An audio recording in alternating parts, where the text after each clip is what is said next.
Hey guys, welcome back to a brand new video. And I know I haven't uploaded in a really long time, but lately I've been playing a lot of Battlefield 5 and I just wanted to make a new video.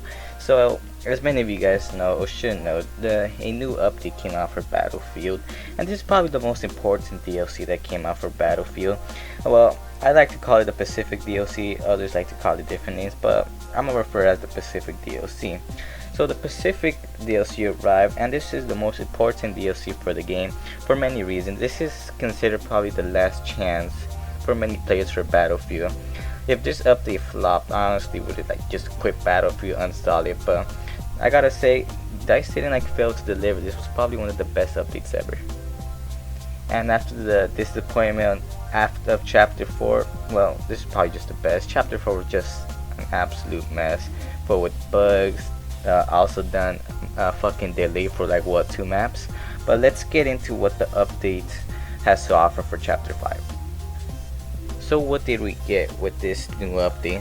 Well, we actually got a lot of stuff. We got new factions, we got the Americans and the Japanese, new weapons like the iconic M1 Garand, new new vehicles like the Zero and the Sherman tank, and new maps like Iwo Jima and Pacific Storm. I gotta say, I love Iwo Jima. I still haven't played it on Conquest, even though the update has been out for 1 to 2 weeks. But I've been playing it mostly on Breakthrough. But I'll make sure I'll play both of them on Conquest. On the other hand, Pacific Storm is not a bad map. I would probably rate it 7 out of 10. I just prefer Iwo Jima better. But still, what I like about the map is that when the storm comes in, that's something I love about that map. The only thing I have a problem with this map is that some people hiding in the little jungle areas inside the bushes. It's really hard to see people when they're hiding in there, especially when they have an LMG or MMG, I should say. One of my favorite weapons probably with this update probably is the M1 Garand, especially when you hear that ping, and the Jungle Carbine. The Jungle Carbine is a pretty fucking good weapon. I mean, you could absolutely go head to head with snipers as a medic and get shot up and instantly heal. So it's a pretty good rifle if you ask me. We also got a bunch of bug fixes and some UI changes. But one thing I have noticed, well, I haven't played the other maps since the Pacific update has came out, but every time I play either on Pacific Storm or Iwo Jima, there seems to be a lot of stuttering, which really bothers me a lot, not gonna lie. Make sure to leave a comment if you guys are having the same issue. But still, this is just the beginning of Chapter 5. We still have more weapons coming into the game. We still have to look forward for Wake Island, one of probably no, I wouldn't. Well, I'm trying to say oldest, but Wake Island has been around the franchise, considerably a long time ago. It's been in Battlefield 3, and in other Battlefield games I can't remember right now, but it's been around. With this update, we should see rental or community servers or community servers, some shit like that, coming with the next couple of weeks, which is something really exciting. I think this game hasn't had a rental service since after it has came out, which sucks because Battlefield 1 didn't have it at launch, but did come very soon, and Battlefield 4 and 3 I think had it at launch.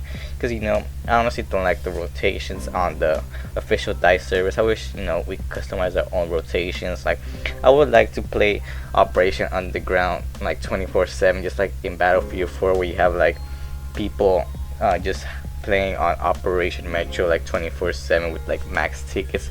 I wish we could have something like that. That would be really fun. With this update, we also got Battle Pickup, something that was introduced in Battlefield 4 and in Battlefield 5, but it's kind of different compared to Battlefield 1.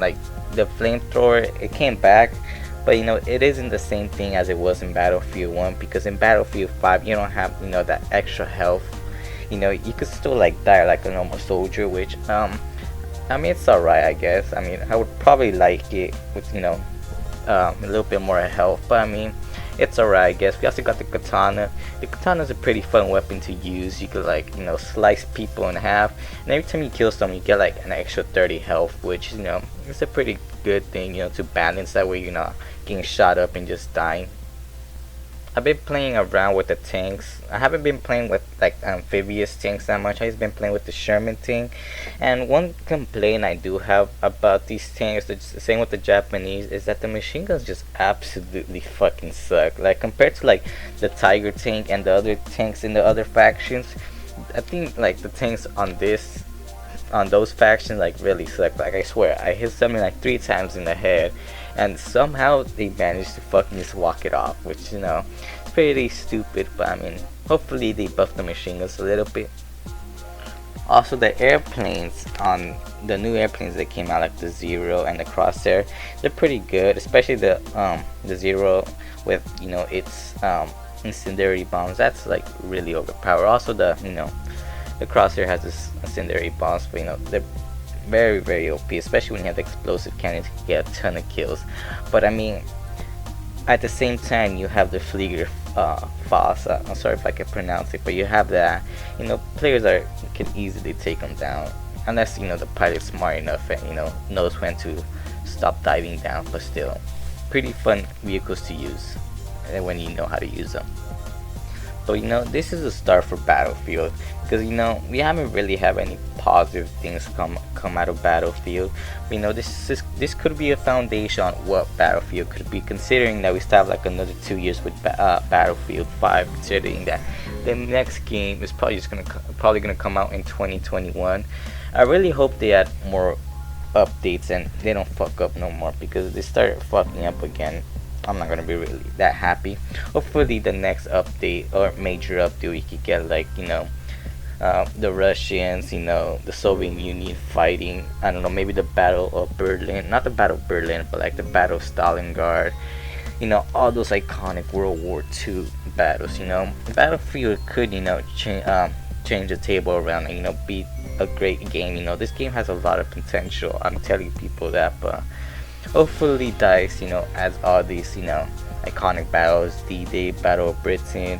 I just wish for the Pacific update they added, like, you know, naval ships like they did in Battlefield 1 with, I forgot the DLC name, but they added this map where you have like 2 battleships and, you know, they could fight it off. But, you know, it's kind of hard to fight another battleship. But I wish we had, like, you know, tribal battleships. You know, one thing that would have been cool with the Pacific update if they added carrier assault. This was introduced in Battlefield 4, but if they added carrier assault, that would have been a fun game. But honestly, I really love carrier assault, but, you know, sadly it didn't come. I mean, it might come later in the future, but I don't see it happening. But yeah, if you guys enjoyed this video, make sure to hit that like button and subscribe for more future videos. I will try to upload a live commentary probably next week. I don't know. But, you know, I'm gonna try to upload a live commentary of me just playing on the new Pacific maps. But yeah, if you guys enjoyed this video, make sure to like and subscribe for more future videos, and suggest in the comments what other games I should play. But yeah, see you guys on the next one. Bye bye.